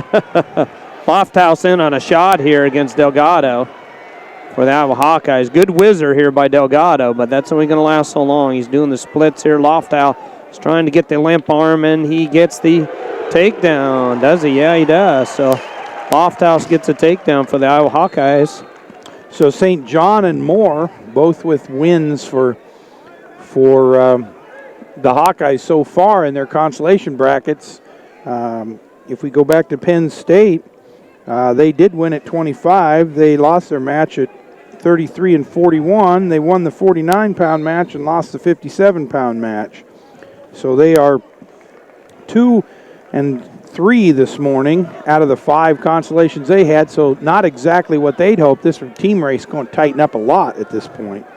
Heflin and Blanton locking it up down here, and Blanton has the lead here. Jordan Blanton does for the Illinois Illini, 1-0. We got about 40 seconds to go in the second period. Blanton got the escape, by the way. Minnesota in their consolations, they lost their 25-pounder, but they won at 33-41. Did they win at 57? Got to go back and look. Coaching staff, you got Jeremy Hunter and Jim Heffernan in for Illinois, and for the Iowa Hawkeyes, you have Ryan Morningstar and one of the Brands brothers. So where it was Penn State went 2 and 3 on the morning, Minnesota's gone 3 and 2, so that ought to bring them a little bit closer. And so far, Iowa's won both of the matches that they've had. And Blanton's had 3 shots to none for Heflin, so Heflin from Ohio State gets hit with a stall warning. So, and another 2-point takedown here for Lofthouse over Delgado.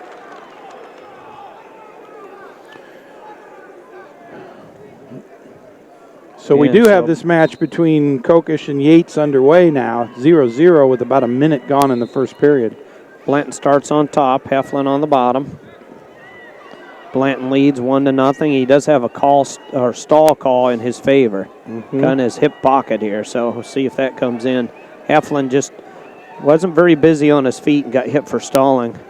After about 3 shots for Blanton and nothing for Heflin, then big set reversal attempt by Heflin, but nice step over here by Blanton. Nice step over for Blanton, and he's got Heflin stacked up. He picked up 2 points, so Wynn Mahalik and Mark Perry are happy for Illinois. They're up on their feet, and 2 more points for Blanton, Jordan Blanton of Illinois. And so as the time winds down on the middle mat, you've got Ethan Lofthouse with a 4-1 lead over Delago from Illinois. We go into the second period. Delago gets his choice. Delago thinks about it, and decides to. They got in a body lock situation. They're out of bounds there. Heflin got up to his feet. They both got each other in bear hugs.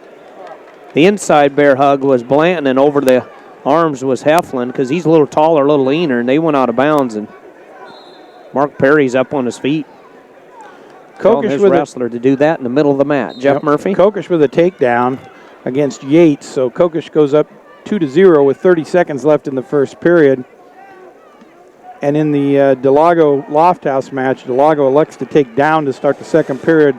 Lofthouse on top. Lofthouse already with 1 minute and 17 seconds of riding time. 4-1. He's had a couple takedowns to none, really, for Delago. And he's getting some back points, maybe, or not. Yeah, he's got Delago on his back. Hold him back on his back. So Boy, Hawkeyes could pick up another pin, maybe. That'd be huge for the Hawkeyes if they picked up another pin to climb back into this team race. Going to make this afternoon exciting, Steve. Well, St. John had a big pin over Alton. So. And he adjusts, Delago adjusts, and I think he's in big trouble now. And he is. The Hawks get another big pin for Iowa. So Ethan Lofthouse with a pin. So they're picking up, the Hawks aren't only winning, they're picking up back some bonus points. Big bonus points. So the Hawks now have won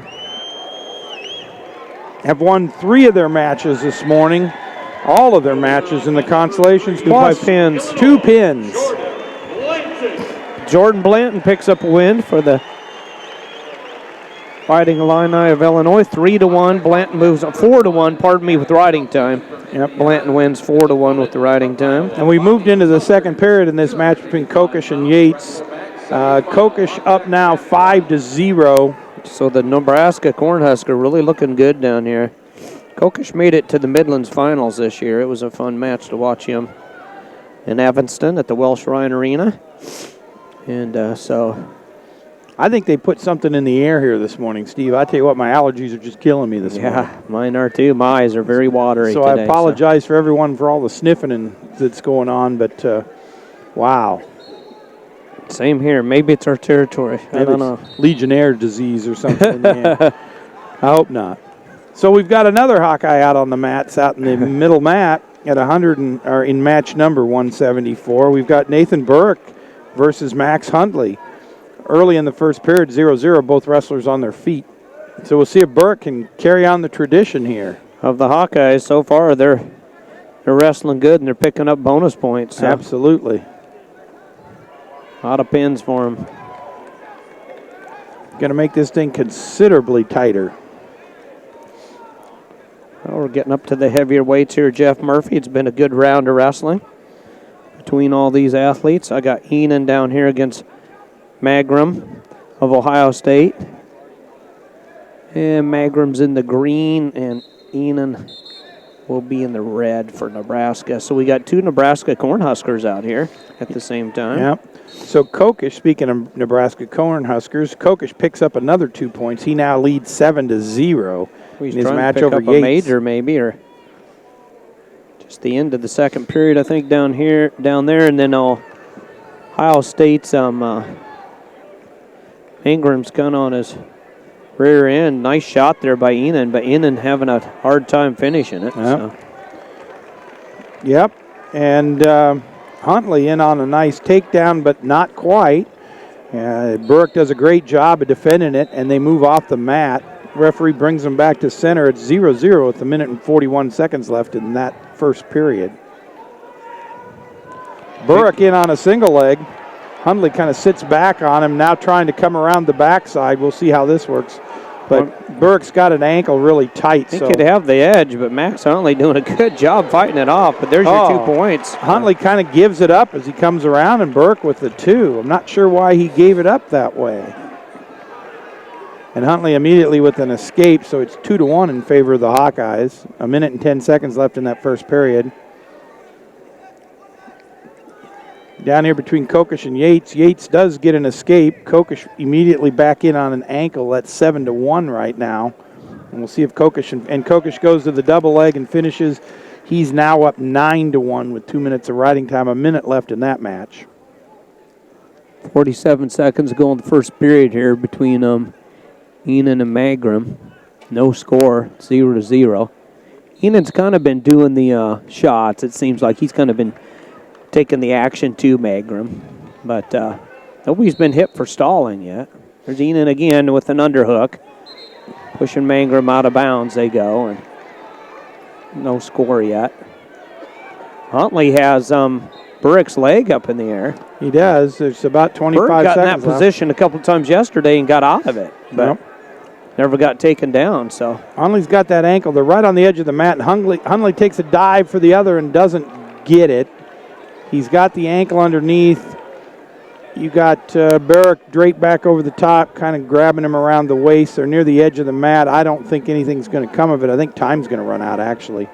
2-1. Yep, there's the end of this first period. So a close between Robert Kokish and Yates from Michigan. Kokish with a 10-1 win. Major decision, so some bonus points for the Nebraska Cornhuskers. Turn the page on that, wait, and move on. And the winner on mat number 5 from Nebraska. It's away, so it's, it was 4-1 now, or 4-2. Now it's 4-3 in favor of Burke. 45 seconds left in that second period. Magrum starts on top in the match between Ohio State and Nebraska, and Enan will start on the bottom. Enan up to his feet. And trying to get a reversal. Nice ankle grab there. Tight waist ride by Magrum. Just kind of covering the hips of Enan, not allowing him to get up to his feet. Kind of changing position and got an ankle ride. Up to his feet. Nice inside stand up there by Enan. Gets out, makes it into 1-0.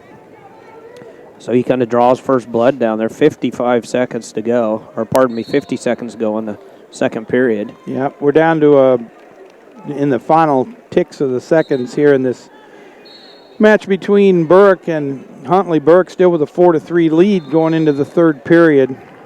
There's about 23 seconds of in favor of Burke right now to start the third period. Oh, Mario Gonzalez, if that circle could have been a little bigger, I think he would have got the takedown there. Yep. That circle could have been a little larger because he had the momentum going his direction. Still 0-0 with 1 minute and 30 seconds left in the first period. Burke immediately escapes from Huntley. Burke now up 5-3 with 1 minute and 40 seconds left in that match. 1-0 for Enan. He got out. Magrum trying to get something going here. Huntley in on a single leg at the edge of the mat. See if he can pull Burke back onto the mat. He's got him right below the knee. Burke with a whizzer in. Huntley trying to fight it. He looks like he's going to try to dive for it on the edge of the mat. Now we're back in that position with Huntley has his face planted on the mat, grabs an ankle. Burke comes back over the top. Nothing going to happen. Referee restarts him, says, fellas, let's go back to the center. 1 minute and 25 seconds left in that third period. Still a 5-3 match for Burke. Burke seems to give up his leg a lot, but people can't finish it. He's real good on that defense. It seems like more times than not it's right on the edge of the mat. Well, that's just it. They need to drag him all the way back to the middle and then some. He's a good edge of the mat wrestler, Burke is. Seems like he's in that situation a lot. And Burke now tries a shot, and Huntley fights him off, and they go off the mat. So there's 1 minute and 6 seconds left. Burke's still up 5-3. Riding time not a factor at all. Mario Gonzalez got taken down, I believe. Is that true? Yep. Compolitano with a 2-0 lead over Gonzalez. 48 seconds left in that first period. Compolitano draws the first blood. Mario Gonzalez up to his feet. He's last year's Big Ten champion over in Purdue. At West Lafayette, Indiana was where we called it last year. And right now up to his feet, and as Enan got the escape. He leads 1-0. Magrum and Enan just not shooting much. There's just a lot of collar tie, pushing and shoving. And Huntley in on several shots. Burke counters them all. We get over the edge of the mat. Both wrestlers go off. There's 24 seconds left in that match. It's still 5-3 in favor of Burke. Huntley just can't quite solve Burke as he's taken a lot of shots, but Burke fought him off. He's been the aggressor, really. There's another half shot there by Huntley. Another shot by Huntley. And Burke really, he's backing up, but he's standing his own on. He's just countering, or he's just defending the shots, really. Enan's got Mangrum's leg, and does he get a takedown or not? Yeah, so the Nebraska Cornhusker gets a takedown there and goes up 3-0. So time winds down in that Burke match. Burke wins it 5-3, so the Iowa Hawkeyes are undefeated here in the consolations at this point with one more round to go. They've had a real good round, Iowa Hawkeyes have. You can hear their fans in the background, and gone undefeated and some pins as well. So. Undefeated, some pins, and some head-to-head wins against Penn State. So on deck, match number 1, 7th place. So it looks like your match is done down there, huh? Enon wins 3-0, so Nebraska gets another win there at 184 pounds, so Enon will move on. And we're going into the second period down here with Campolitano up 2-0 over Gonzalez. So one more Iowa Hawkeye out here. Chalfont and Telford, I think. Yep, Bobby Telford and Adam Chalfont from Indiana. Chalfont doesn't look as big when he's out there against Telford. Telford's tall. He's got a nice frame for a heavyweight. He's going to be hard to score on, I'm sure, but Chalfont's a real And we've got the final heavyweight match down on your mat, don't we? Connor Midbury versus Applin, Ben Applin. So the final matches of this last round of consolation before we go into the placing matches are on the mat.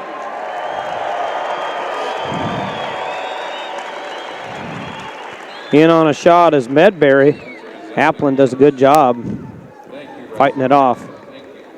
Yeah, Gonzalez gets an escape for 1 point, so the score is now 2-1 in favor of Campolitano over Gonzalez with a minute left in the second period. No points there, obviously.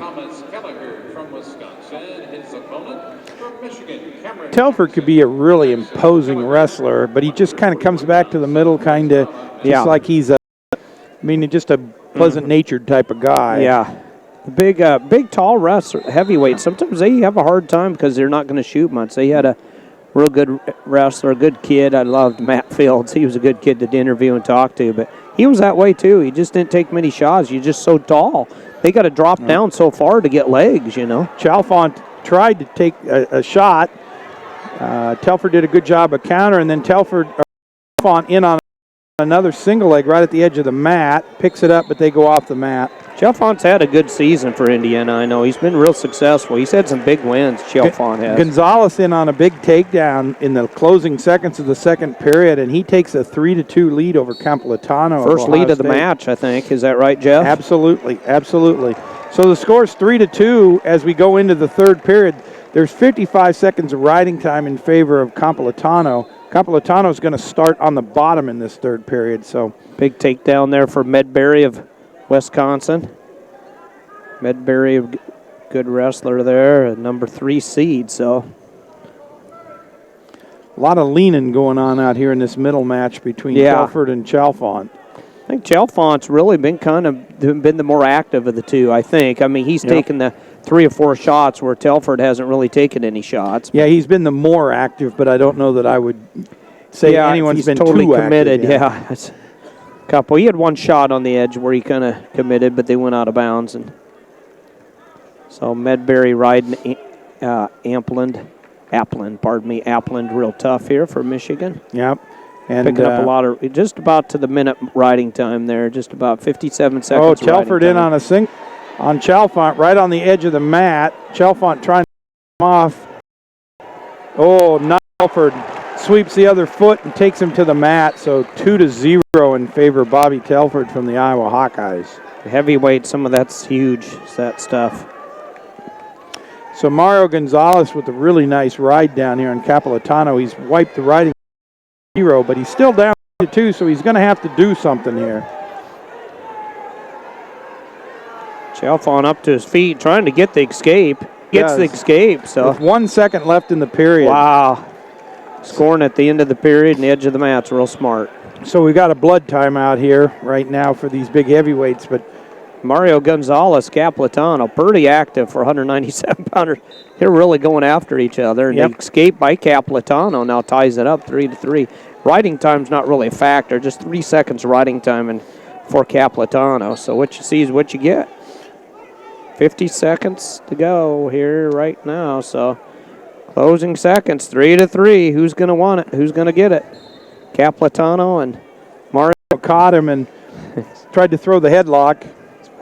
You want this, Steve? Thank you, Mr. Oh, look Murphy. at these sandwiches Chad today. Chris, he's the man. He is the man. Thanks, Mr. He brought us a lot of them, too. So, thanks, Chad. Good job. So we get underway in the second period here between Telford and Chalfont. Telford with a 3-1 lead. Telford immediately got up and got an escape So 3-1 lead in the second period. About a minute and 40 seconds left in that second period. Time winding down here between Mario Gonzalez and Capilotano. Gonzalez on top, rides him out, and wins it 5-3. So last year's Big Ten champion's going to advance into the third place match. Third place, so congratulations to Mario Gonzalez. Capilotano too. Oh, and Bobby Telford Telford. gets another one. Yep, big takedown. So he's up 5-1, and then Chalfont immediately escapes, so 5-2. I believe if Telford could win this match, it'd mean Iowa was undefeated. Is that right? Yep, they would have swept the consolation round. So with 2 pins, so it's not over till it's over. So no, but Applin, Medbury from Wisconsin to get the escape, so he's up 3-0. So we're going to move right into the seventh place period. matches here, Steve. I got to get back to the lightweight guys. So we're going to see Chris Eppert. Did I get that right? Camden Eppert from Purdue versus Joe Duca from Indiana for 7th place down here on mat number 5. That match is just underway. We'll bring you back to that here in a minute when we get the big heavies over with. Indiana's red. Yeah, Indiana's Purdue be red. green. Yep. And so we've got Duca in on an early takedown, but he's not. He hasn't quite got it completed yet. Looks like Eppert's got him by the ankle, so maybe that won't happen. Chalfont's got to have to take some shots here against Telford. Edford leading up Appland again down here between Wisconsin and Michigan. So nice shot there by Appland, but Medbury's just got. He's got a thick and he's got a good low center of gravity. He's going to be hard to move around, and he's had a good tournament. Medbury did. Second period comes to a close between the big heavies out here in the center, and Bobby Telford's still up 5-2. Got to do a little blood here. We got that all taken care of. So Chalfant comes back to the middle. He's in the down position. Telford will climb on top. So more times than not, if he could get the escape, he's only down by a takedown. So and he stands up, but Telford immediately grabs an ankle and takes him back. Telford would love to get the riding time up over a minute. He's got 30, almost 40 seconds here, but Chalfont gets out right away. Chalfont gets out and gets the body lock, but they're on the edge of the mat, and the referee blows the whistle. I think that could have been ugly for Telford had it been in the middle of the mat. Twice now, Chalfont has Telford all locked up, and they go out of bounds. So yeah, Chalfont, he's not afraid to go for the knockout punch, and he needs to. Yeah, he's got a huge upper body, so it's 5-3 now in favor of Telford. Chalfont is very strong, and he doesn't quite tall stature that Telford does as far as the body, but he is very, very burly. Has put him to his back, but they were out of bounds. So Eppert from Purdue back here in the 7th place match at 125 pounds gets a takedown early in the first period, takes a 2-0 lead. Applin will start on the bottom, Medbury on the top down here.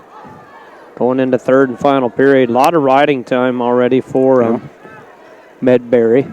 Minute left in this match between Telford and Chalfont, and Chalfont's going to have to do something because he's down by 2. 40 seconds of riding time in favor of Telford, but that really probably won't come into play. 2 minutes of riding time in favor of Medbury down there for Wisconsin Badgers. If to make a move, he needs to do it because he tries a little duck under, and that isn't going to work. He tries a leg, but from way too far out, that isn't going to work. Underhooks. Telford just shucks him off. Chalfont needs to take a shot. Yep.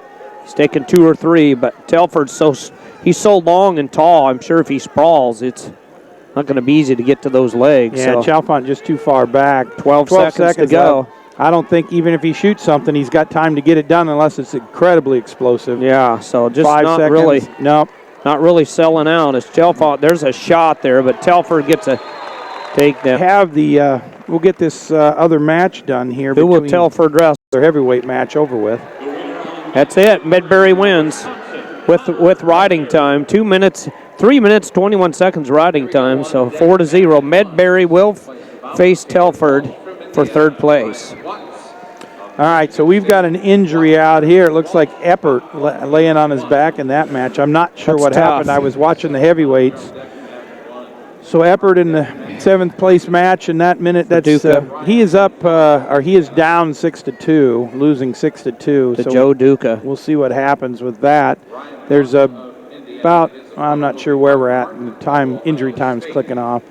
Match number 178. That's Sean Nagel from Nebraska and Rossi Bruno from Michigan in the 7th place match at 133 pounds. And Thomas Kelleher from Wisconsin and Cameron Jackson from Michigan in the 7th place match at 141 pounds. So all those are happening as we speak. I don't think this is through all the matches yet, Steve, but so we'll see. But right now, it's somewhere in between. Iowa's closed that gap with Penn State. It's now Penn State 131, Iowa 127. Now, I know that Penn State score is not going to get any bigger because I'm sure it's got all of their consolation rounds in it, but it may not have that Telford match in it yet. So if it doesn't, that'll get even tighter. Minnesota was right behind them just by a few points, too. The Golden Gophers were 2 in 3rd place. So the only thing that exchanged is Iowa's passed Minnesota by a few points, and Penn State still stayed out into the lead. Yep. Steve, you want one of these? No. Go ahead. Okay. All right. I'll let you talk for a minute. I'm gonna. Sounds good. And we got a pinning situation down here. Jackson on his back here. Keller doing a good job here for Wisconsin. So Jackson in trouble here. Got him in a cradle, kind of a near side cradle. Barry Davis up on his feet, coaching the Wisconsin Badgers. And Jackson really's got himself in a situation in this cradle down here. Still medical timeout here for Purdue. And I think I don't know if it was blood timeout or what the situation was, but yeah, they're thinking about maybe a concussion. Maybe they're talking to the Purdue wrestler here for Camden Eppert. Yeah, Camden Eppert against Joe Duca. Duca is leading that one 6-2. So Duca leads right now, and Jackson in trouble still again here against Keller from Wisconsin. So Keller up in that score. Minute and 4 seconds of riding time in favor of Keller of Wisconsin. We've got a couple Nebraska wrestlers out there. Nagel's going to be in the green, and Bruno will be in the red. So,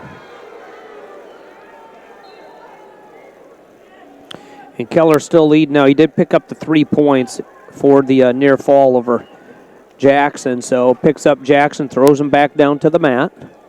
5-0 is the lead now for Keller down there on mat number 3 from Wisconsin. Minute and 31 seconds of riding time. So a lot of riding time here for Keller of Wisconsin. Just getting started here in this match. First period. 1 second to go. Barry Davis in the corner, 3-time national champ for the Iowa Hawkeyes back in the day. I'm sure he won some Big Ten titles too as well. So 3-1's the score, and Jackson just really flat on his stomach. Keller a real good figure 4 ride on the leg. They're going to restart the match here down on mat number 5 between Joe Duca and Eppert. So they've cleared Duca, or Eppert. Say he's cleared to wrestle, so I think they're having some trouble with the time, maybe figuring out how much time. Second period, there's 1:35 seconds to go. 45 seconds of riding time in favor of the wrestler that trails, actually, according to that. The green dots are up, so all there by the Michigan Wolverines. So Jackson takes 7th place. Wow, what a strong finish there for Mr. Jackson. So, because Keller was leading that 5-2 at the time. He just got caught, put to the back, and Jackson comes out victorious. Meanwhile, down here between Eppert and Duca, they got restarted. 5-2's the score in favor of Duca against Eppert. 1 minute and 26 seconds to go in the second period. The riding time favor is in favor of Eppert right now, the wrestler that trails. Good hip action here by Duca. Just really good hips. And that gets him a takedown. So it's at 178 pounds. We have Nagel and Bruno wrestling down here for 7th. Nagel wrestling for Nebraska. He's in the red, and Bruno is wrestling for Rossi Bruno. Rossi. He's had a good tournament here for Michigan Wolverines, Bruno has. Bruno's up 3-0 right now. It's looking good. 3-0 is the score. Yep, and down on the far mat, all the way up to 182, match 182, LeBlanc. So we've got Ryan LeBlanc from Indiana and Martin from Ohio State down here on mat number. So we got a 1/3 weight class going here. Just a little bit if their big heavyweight Jimmy Lawson can win his match here. I remember in Evanston, that was the difference maker. The Penn State heavyweight taking, I believe it was 7th place. So had Chris back up here playing around with stuff so he can help us to understand. So could we really mess with other websites? Oh, okay. So here's what I'd like you to do, if you could, before you disappear for us. No, go to d1wrestling.com, okay? Because that way, as we go through some of these finals, we can see who's faced each other during the course of the year. Kind of see if they've headed the matchups here. We still have Duca and Eppert wrestling down here. Had a injury time out here. It's .net, not .com, I'm sorry. In on a shot. 1 minute, 6 seconds. Or no, closing seconds, pardon me. Just 5 seconds to go here. So 3, 2, 1, that's it. So Joe Duca is your 7th place. So Duca wins that match. All right. 8-3. Now I can turn some pages because that was clear back at 125-pound weight class. All right, so we've got Ryan. Yes, we've got Ryan Watts. Let me make sure I got that correct. Got to find out where he is here. There he is. Yes, Ryan Watts from Michigan State University and Taylor Walsh from Indiana out here on the middle mat. It's 0-0 in the first. Good job of making the anklets the colors of the singlets, which we got Ryan LeBlanc and from Ohio State down there. Right now it looks like LeBlanc is up 1-0. Yeah, he is. And that one's in the second period. Second period, just 30 seconds left in that second period. And 180. Irvin and Grajales. Yeah, So Eric Grajales, the number 1 seed, wrestling for 7th place right now. Caleb Irvin from Illinois. Yeah. And that match is 0-0, just getting started in the first period. So we've got a going on right now. Number 1 seed going for 7th place. Big throw by Michigan State.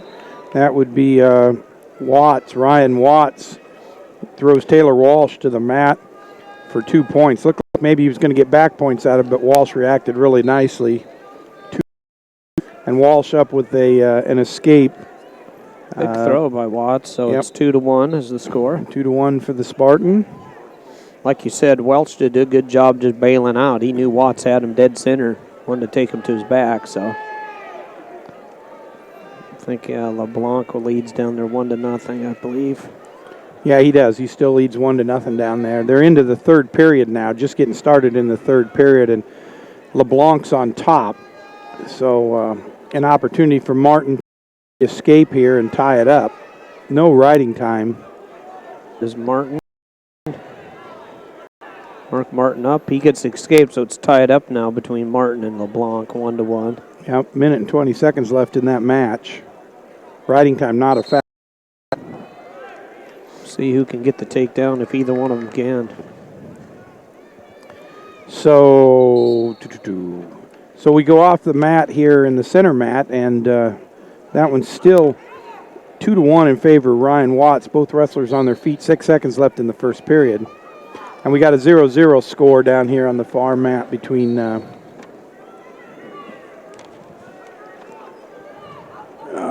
can't see that, sorry. Watts, nice takedown. That's too bad. That's too bad. Yeah, Willie Gatson, a real good wrestler, and so lost his battle with cancer. Yeah. Wow, Willie Gatson, by the way, folks, was a real good wrestler for Iowa State. Back in the day, he's been battling with cancer, and we just heard that his battle could be over there. So, yep. But thoughts and prayers go out to the family. Absolutely, he was a strong member of the Iowa State family, wrestling family. Strong member, a wrestling coach up in Waterloo. Good friends with Dan Gable. I know Dan Gable thought the world of Willie Gatson. Loved by a lot of people. His son, Kyvan, is a 197-pounder for Iowa State. Just won the Big 12 championship last night. Willie's been battling this cancer for quite some time and unfortunately lost his battle last night. So our hearts and prayers are out with the whole Gatson family. Stage 4 bone cancer. And you know what? You know you're a good person and a real wrestling enthusiast when you wrestle for Iowa State, and a lot of Iowa Hawkeye fans have come up and said thoughts and prayers go out to Willie Gatson. You know, I mean, the line kind of gets erased when situations in life like that take place, and it should be erased, and you should be able to cross the line and think of that. So back to the wrestling. Ryan LeBlanc wins 3-1 in his 7th place match. Eric Grajales for Indiana with the fall. So the number 1 seed with the fall to finish 7th place. Well, the Michigan Wolverine finished strong there. So, and we've got a 2-2 match here between Watts and Walsh with a minute left in the second period. Both wrestlers on their feet in the center of the mat. We see Logan Storley up down here. Logan Storley versus Chad Welch. From Purdue, going for 7th place. Logan Storley wrestling tough. He's got his Purdue. Yeah. Storley 2-0. Big takedown there. Big takedown. Kevin Tan. And down here, calling the. We've got Jackson Hine from Wisconsin versus Braden Atwood, excuse me, from Purdue. Watts from Michigan State and Walsh from Indiana. They're still tied up here, 2-2. Yep. So we're up through the 97-pound. These are all important. We talked about it earlier in the show, Steve. So if we go back just a little bit, so at 125, 133, 157, they're taking, the Big Ten has automatic qualifiers for 7th place. So 125, 133, and 157, these matches were for an opportunity to go to the NCAA. At 141 and at 184, the Big Ten's only qualified 6 matches. So. So, really interesting right now because, let me go back here. Storley, another takedown there for Minnesota. So now he leads 4-1. 2 takedowns and escape there. So Logan Storley looking good against Welch. Yeah, Chad Welch doing a good job for the Purdue Boilermakers. Storley's just kind of been in the driver's seat, really, between him and Welsh, really. A minute to go between Atwood and Hine down here in the 197-pound match. Still Hine from Wisconsin with a 3-2 lead and riding time. Little reach there by Atwood, but no commitment. He needs to go. He's got 42 seconds to go in the third and final period. So that's right. Atwood needs to take a shot. He needs to go to his go-to shot. Sheridan and Held down here still scoreless, 0-0. Yeah, Atwood takes a shot, but Hine counters it pretty well. By Hine. Storley did get another takedown. He's now up 10-3 with the riding time, 11-3. So he's got the major decision with 25 seconds left. He just needs to ride him for another 25 seconds. Stall warning against Hine, so just seconds to go. So he needs to circle around and make sure those ticks be interested and they like the looks. They go after those looks, you know. Absolutely. McClure is just real strong. He's just so burly looking. So held out with the escape, a minute and 30 seconds left in the match, and now it's a 1-1 tie. Riding time not a factor. Only 5 seconds of riding time. It's one of the Briscoe brothers actually that kind of keeps track of amateur wrestlers. The Briscoe wrestlers in college themselves, so they've been into wrestling. They've given a lot of these heavyweights opportunities in the professional ring.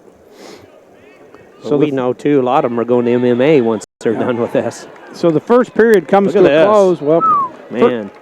Nothing happens, though. They went off the mat. Man, I tell you, if that had been in the middle, the Indiana wrestler would have been in trouble, I believe. So. Yep. Held had Sheridan up in the air, but didn't. I think Sheridan got a stall call on that as well. And they're back to the middle. There's 59 seconds left in the match. Both wrestlers tied up, both in the middle. End of the first period down here between the big heavyweight match. And 0-0 score. Jimmy Lawson from Penn State starts on top to start the second I think McClure can get up and out. And Two big guys. yep. McClure gets out, so 1-0 in favor of McClure from Michigan State. McClure's tough. He kind of came on my radar screen. Iowa State had a big win as far as a team against Michigan State this year, but he pinned Matt Gibson. And Yep. So we got 25 seconds left in this 184-pound match. Still a 1-1 score. Both wrestlers on their feet in the middle, trying to sort each other out. Riding time not a factor, so just 14 seconds.